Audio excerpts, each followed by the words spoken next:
किए। हेलो दोस्तों, आज हम लोग बहुत ही ऐतिहासिक स्थल पर खड़े हैं। ये पूरा का पूरा गंगा नदी यहाँ से देखिए प्रवाहित हो रही है, बह रही है। और इस घाट को हम लोग जो है वृंदावन घाट के नाम से जानते हैं। और आप लोगों को ये जान करके बहुत हैरानी होगी कि इसी घाट पर महाभारत काल के महाराजा, यानी जिसे हम धर्मराज युधिष्ठिर के नाम से जानते हैं, उन्होंने यहाँ पर शिवलिंग की स्थापना की है। और इस शिवलिंग को जो है क्या कहते हैं, आप लोग देख सकते हैं। ये देखिए, ये वही शिवलिंग है जहाँ पर धर्मराज युधिष्ठिर ने इसकी स्थापना की है। और हम लोग आज विजिट कर रहे हैं जीत पांडे जी के साथ, जो यहाँ के स्थानीय हैं। और इनसे हम यहाँ के बारे में बहुत कुछ जानने का प्रयास करेंगे। आप लोग बढ़िया से देखते रहिएगा। तो आइए सर, आप लोगों को बहुत स्वागत है जी। धन्यवाद आपका। देखिए, हमारे साथ जीत पांडे जी खड़े हैं। तो यहाँ के बारे में कुछ आप बताइए, क्या है ये? जी, तो अगर आप यहाँ आना चाहते हैं, हाँ। तो सबसे पहले मैं आपको कहना चाहता हूँ कि ये जो हमारा घाट है, इसका नाम वृंदावन घाट है, जी। जो कि जिला कौशाम्बी अच्छा, क्या ये महाभारत काल में भी ऐसा रहा होगा? नहीं, ये मंदिर का जीर्णोद्धार तो बाद में हुआ है। हाँ। तो कहा जाता है कि शिवलिंग है। हाँ। तो शिवलिंग की स्थापना हमारे जो धर्मराज युधिष्ठिर के नाम से हम जानते हैं, हाँ। उन्होंने इसकी स्थापना की थी। अच्छा। और बाद में फिर बगल में ही आप देख सकते हैं कि ये जयचंद्र का किला है। हाँ। महाराज जयचंद्र, अच्छा। उन्हीं के शासन काल में इस मंदिर का जीर्णोद्धार करवाया गया था। अच्छा। और वही मंदिर अभी इस रूप में अच्छा, ये इसका मतलब है कि ये महाराजा जयचंद का किला है। इसके बाद यहाँ पर मुगलों ने भी अटैक किया होगा, जी। क्योंकि यहाँ पे जो है बगल में जो दारा शिकोह नगर के नाम से भी दारा शिकोह जो है, जो कि औरंगजेब का छठा लड़का शायद था। हाँ। और उसने ही जो है आकर के हमारे इसी कड़े धाम के जस्ट 2 किलोमीटर दूर दारानगर एक कस्बा है, जिसको उसी के नाम से रखा गया है, दारानगर। और ठीक है। तो दोस्तों, हम लोग यहाँ से बस चंद ही कदमों की दूरी पर है महाशक्तिपीठ, मां शीतला का धाम, और उसके बगल में ही है हनुमान घाट। और इस समय हम लोग वृंदावन घाट पर खड़े हुए हैं। और हमारे साथ में कुछ चाचा लोग हैं यहाँ, जो यहाँ पे रहते हैं। एक चीज और बात करने का प्रयास। मैं और ऐड करना चाहूंगा। बताइए। कि कहा जाता है कि यहाँ से जो किला दिख रहा है, इस किले से जो सीधा सुरंग थी, हाँ। यहाँ सीधे न्यू दिल्ली के लिए, अच्छा। जो कि अंडरग्राउंड जो है, हाँ। ऐसा किला बोला जाता है कि यहाँ से सुरंग थी। आ जाइए, आप भी इधर आ जाइए चाचा दादा जी, जी, आइए आप। थोड़ा सा बात करें आप लोगों से। हाँ, तुरंत है। अच्छा। मगर मिलती नहीं है। यहाँ से एक दरगाह है, जी। बाजा सड़क साइड। हाँ, तो उसके बगल से है एक है हमारे वो रामा। अच्छा, मैं यहाँ के बारे में सुनकर के इसलिए आया हूँ। मैंने सुना था कि यहाँ पर बहुत बड़ा भंडारा होता था, हाँ। और कोई बाबा जी थे भंडारा कराते थे। और सुनने में आता था कि अगर जब तेल कम होता था। यहाँ नहीं, हाँ। वो कलेक्टर घाट है। अच्छा, माता कालेश्वर बाबा, घाट। हाँ। अच्छा, अच्छा। धाम के बगल में कलेक्टर घाट तो है। यहाँ का इतिहास बहुत रोचक है। आप लोगों को जान करके विश्वास नहीं होगा कि आप कैसे अंदाजा लगा सकते हैं कि पानी में पूड़ी तली जा सकती है। लेकिन यहाँ के जो बाबा जी थे, वो जो है क्या कहते हैं, गंगा के पानी को डाल करके ही कड़ाहे में और उससे पूड़ी निकाल लिया करते थे। और ये भी कहा जाता है कि उनका जब मन करता था, इस गंगा की तलहटी पर विचरण करते थे। हाँ, अर्थात वो- वैसे मैदान जाते थे। अच्छा। तो खड़ाऊ पहन के उस पार जाते थे। अच्छा, मतलब हाँ, के ऊपर से- गंगा के ऊपर मान जाते थे। आप खड़ाऊ देख पहन। सकते हैं कि यहाँ पर साइंस पूरी तरीके से फेल है।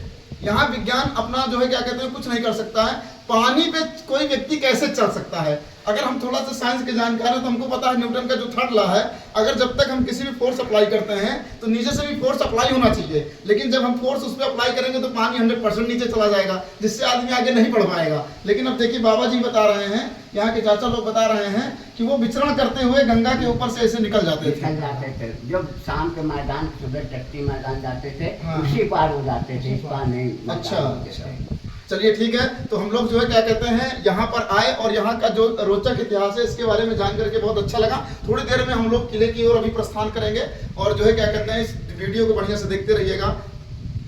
पॉज कर दो। तो जैसा कि अभी इसके पहले आप लोगों ने देखा कि हम लोग जो है क्या कहते हैं, इस पावन भूमि पर खड़े हैं। और एक और रोचक जानकारी अभी हमको प्राप्त हुई है दादाजी से। और ये जानकारी जब हम लोग बचपन में थे, छोटे थे, बच्चे थे, तो हमारे रास्ते से बहुत लोग झंडा लेकर के, जिसको निशान कहते हैं, वो पैदल ही जाते थे। और जो वो बाद में पूछने पर हमें पता चला कि ये लोग जा रहे हैं बहराइच। और बहराइच में एक दरगाह है जिसको हम लोग गाजी मियाँ के नाम से जानते हैं। लेकिन अभी यहाँ दादाजी से पता चला कि गाजी मियाँ का जो निशान उड़ता है उसको भी यहीं से स्टार्टिंग किया जाता है, यहीं से माना जाता है। तो एक तरीके से देखा जाए तो अभी दादाजी से हम पूछेंगे क्या इतिहास रहा है दादाजी यहाँ का, जो आप भी गाजी मियाँ की चर्चा की कि यहाँ निशान उड़ता है। निशान बताए तो भैया गाजी मियाँ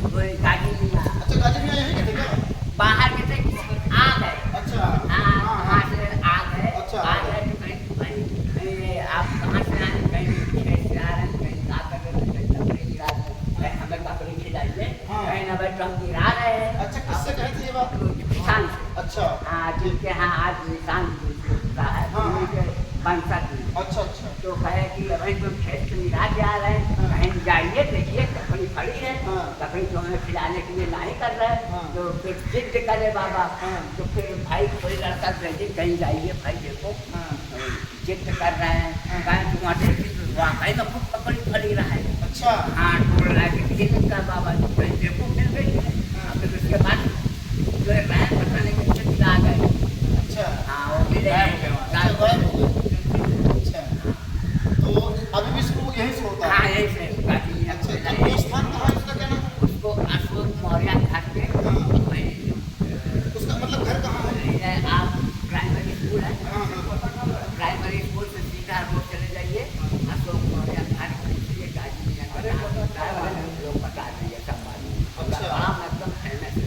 अच्छा, चलिए ठीक है। ये एक तरीके से जिस धरा पे हम लोग खड़े हैं, जिस पावन भूमि पर आज हम लोग विचरण कर रहे हैं, इसकी मिट्टी को हमें हमेशा तिलक करना चाहिए, क्योंकि यहाँ का जो इतिहास है वो महाभारत से लेकर के और आज कलयुग तक लगातार चलता रहा है। यहाँ न जाने कितने सिद्ध पुरुषों ने, कितने महात्माओं ने और कितने राजा महाराजाओं ने आकर के यहाँ पर अपनी उपस्थिति दर्ज कराई है और इस पावन भूमि से अपने आप को जो है क्या कहते हैं गौरवान्वित महसूस किया है और अपने आप को धन्य बनाया है। तो मैं आप लोगों से भी यही निवेदन करता हूँ कि एक बार कुछ भी हो लेकिन कड़ा का विचरण जरूर करें। आप लोग यहाँ आए और पावन शीतला धाम है, यहाँ दर्शन करें। दर्शन करने के बाद ये वृंदावन घाट है, यहाँ पर बहुत कम लोग आ पाते हैं। यहाँ का जो स्थिति देख करके लग रहा है, क्योंकि अभी भी हम घूम करके रास्ते से जब आ रहे थे तो काफी जो एक अंदर पड़ता है ये ना, लोग हो सकता है जंगल के इधर आने में थोड़ा डरते भी होंगे। आप बाबा मलुक दास हैं। हाँ। आप उनका जो इतिहास है। अरे हाँ, बहुत अच्छा है। बाबा मलुक दास जी के बारे में भी कहा गया है कि अजगर करे न चाकरी, पंछी करे न काम, दास मलुक का कह गए सबके दाता राम। हाँ,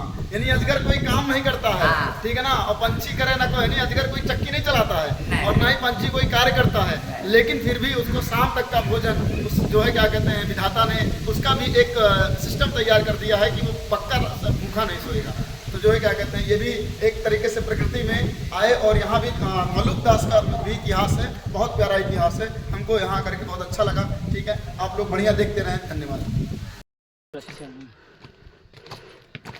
ये राजा जयचंद का किला है और हम लोग देखिए रास्ता कैसा जर्जर हो चुका है। अगर थोड़ा इस पर चलने के लिए सरकार और ध्यान दे और किसी सड़क का निर्माण कर दे तो बहुत बेहतर होगा।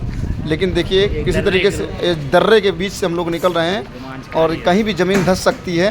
काफ़ी जो है देखिए किस तरीके से रास्ते में कि सांप बिच्छू भी होने के चांसेस। देखिए जीत पांडे जी चले आ रहे हैं मुस्कुराते हुए। ये जो है चमकता हुआ चेहरा हमारे साथ आज है, बहुत अच्छा लग रहा है। और हम लोग देखिए फाइनली पहुँच चुके हैं। फाइनली हम लोग देखिए व्यू पॉइंट पर आ गए हैं। यहाँ देखिए हम लोग मुस्कुरा रहे हैं और हमारे साथ में हैं, जैसा कि अभी हम लोग थोड़ी देर बाद चर्चा करेंगे। काफ़ी धूप है, इस वजह से थोड़ा सा जलन सी महसूस हो रही थी।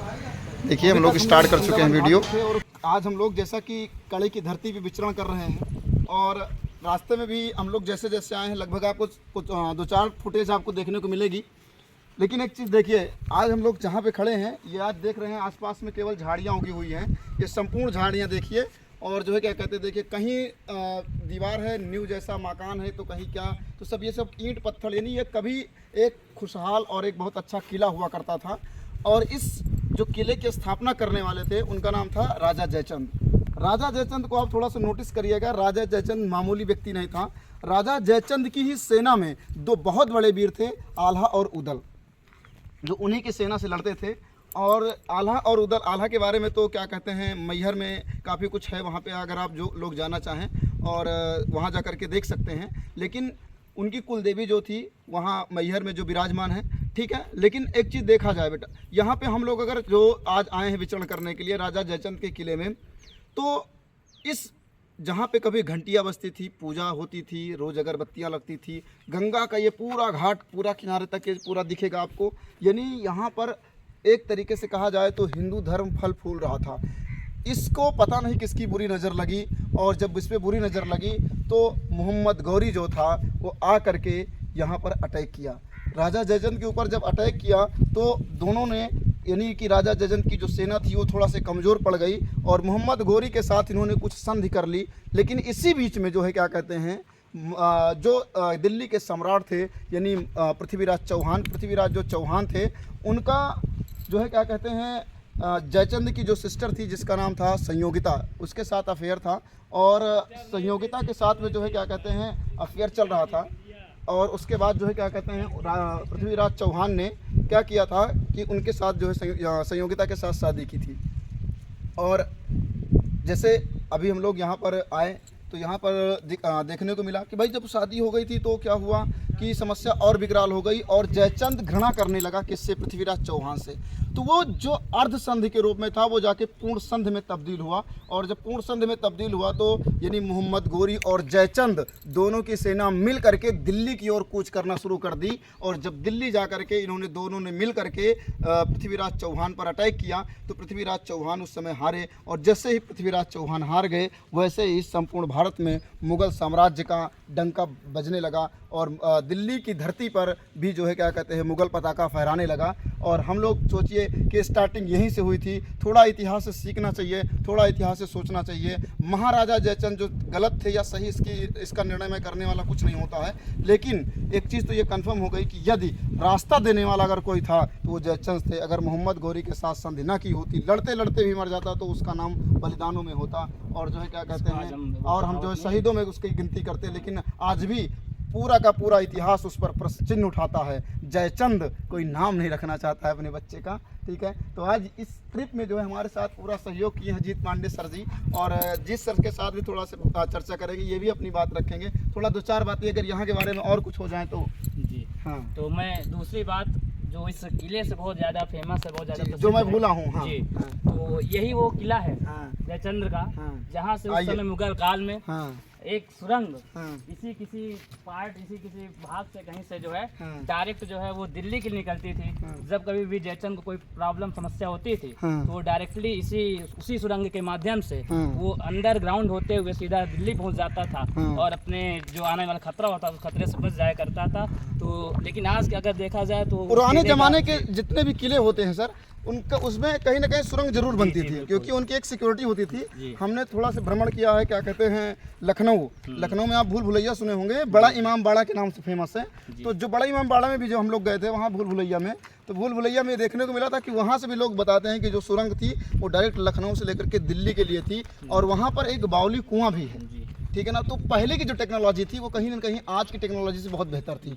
आप इसको देखिए, अगर इसको थोड़ा सा, हाँ, और आप अगर इसको देखें सामने जो आपका दिख रहा है एक छोटी सी जर्जर इमारत, हाँ, हाँ, बोला जाता है कि इसी में जो है उसके जो सैनिक हुआ करते थे इसी में ऊपर चढ़ करके वो किले की निगरानी किया करते थे। एक ये बना हुआ है और एक साइड उस साइड जो बना हुआ आप उसे देख लीजिए, सर्कुलर मोस्ट जो है राउंड में बना हुआ है। तो एक व्यू पॉइंट हुआ करता था जहाँ पे उसके सैनिक खड़े होकर के, ऐसा पॉइंट होता था, ये व्यू पॉइंट है ना, ये व्यू पॉइंट होता था जो जिससे चढ़ करके यहाँ की रखवाली जी। ठीक है, थोड़ा इसके अंदर चलते हैं।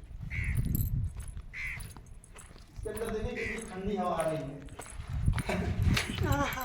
और एक बहुत ही जो रोचक चीज है, बहुत ही जो है कि ऐसा मतलब लोग मानते हैं कि जैसे कोई अगर कपल्स हैं, लव पॉइंट नाम से जाना जाता है। अच्छा, यहाँ पे क्या होता है कि लोग हमको तो नहीं पता था कड़े में एक लव पॉइंट भी है। यहाँ लव पॉइंट है, यहाँ पर होता है, आप देख सकते हैं यहाँ तरह तरह के नाम लिखे हुए हैं आशिकों पे। अच्छा, तो जिसको जो अपना होता है वो अपने एक दूसरे नाम लिखते हैं, ऐसा बोला जाता है कि उनको वो मिल जाता है, उनका अपना प्यार। अच्छा, ये लिखा सरहीन लिखा हुआ है, आप देख सकते हैं लोग तरह तरह के नाम। बबलू लिखा हुआ, बबलू आप देख सकते हैं, जुबैर टाइप के लोग लिखे हुए हैं यहाँ पे, कल्लूदीन लिखा हुआ है जो आप देख सकते हैं। तो यहाँ मतलब ये फर्जी बातें हैं, ज़्यादा अंदर नहीं खाना है क्योंकि नीचे मिट्टी कटी हुई ज़्यादा। अच्छा, यहाँ बहुत मिट्टी कटी है, हम ये समझ लीजिए कि बहुत ये अच्छे पॉइंट पे बने हुए हैं। यहाँ से नीचे से लगभग कुछ नहीं तो 200 फीट की हाइट, 250-300 फीट की हाइट होगी, ठीक है ना। और देख सकते हैं नीचे गंगा बह रही है, और ये पूरी की पूरी देखिए पूरा पेड़ उगे हुए हैं। ये संपूर्ण गंगा का क्षेत्र है जैसा कि आप लोग देख रहे हैं, और ये देखिए गंगा बह रही हैं। कुछ दिन में हमें लगता है जो हरियाली दिख रही है इस पर भी पानी बहने लगेगा, और काफ़ी अच्छा, लगभग 250 से लेकर के हम लोग 300 फीट ऊपर थे। ये देखिए हम लोग और जीत सर दोनों लोग झांक रहे थे अंदर नीचे की ओर, और जो है क्या कहते हैं हम लोग कहा जाए तो यहाँ पे पहले सिक्योरिटी हुआ करती थी। क्या कहते हैं कम से कम यहाँ थोड़ा सा शुद्धिकरण होना चाहिए। अभी वहाँ की जो सीढ़ी थी वो टूट गई, उसके ऊपर भी लोग जा सकते हैं, और ये एक पर्यटन स्थल के रूप में बहुत अच्छा विकसित किया जा सकता है। यानी कौशाम्बी जिले में पर्यटनों के मतलब पर्यटक स्थल की तो कोई कमी नहीं है। जब से हम यहाँ आए हैं, हमारा जो कार्य क्षेत्र है सभी लोग को मालूम है कि जो है क्या कहते हैं, जब से कौशाम्बी की धरती पे कदम रखी, यहाँ पर्यटन की कमी नहीं है, लेकिन उसमें जैसे बहुत दूर से लोग आते हैं जो पावन शक्तिपीठ मां शीतला धाम है, इसको जो है क्या कहते हैं लोग 500 किलोमीटर की एरिया एक परिधि करते हैं, तो हम 500 किलोमीटर से लोग यहाँ आते हैं। तो अगर ये थोड़ा सा सिद्धपीठ के बगल में ये भी एक इमारत तो जर्जर हो चुकी है, लेकिन सरकार को ध्यान देना चाहिए और इसके लिए भी कुछ डेवलपमेंट करना चाहिए।